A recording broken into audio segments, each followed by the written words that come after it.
What's good, YouTube? In this video, we'll be taking a look at how to do a temporary cloud backup for the Samsung Galaxy S26 Ultra.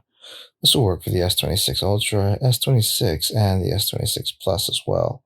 If you like this kind of content or find this kind of content helpful, leave a message down below. Don't forget to subscribe, and thanks for watching. So if you want to do a temporary cloud backup on your S26 device, thankfully, it's pretty easy to do so. The first thing you want to do is actually jump into your settings. Once you're in your settings, you want to scroll down and you want to look for General Management. And then from there, what you want to do is hit General Management. From there, what you want to do is scroll down and you want to look for Reset.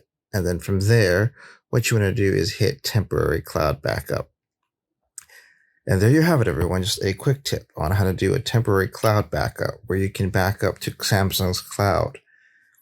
If you like this kind of content or find this kind of content helpful, leave a message down below. Don't forget to subscribe, and thanks for watching.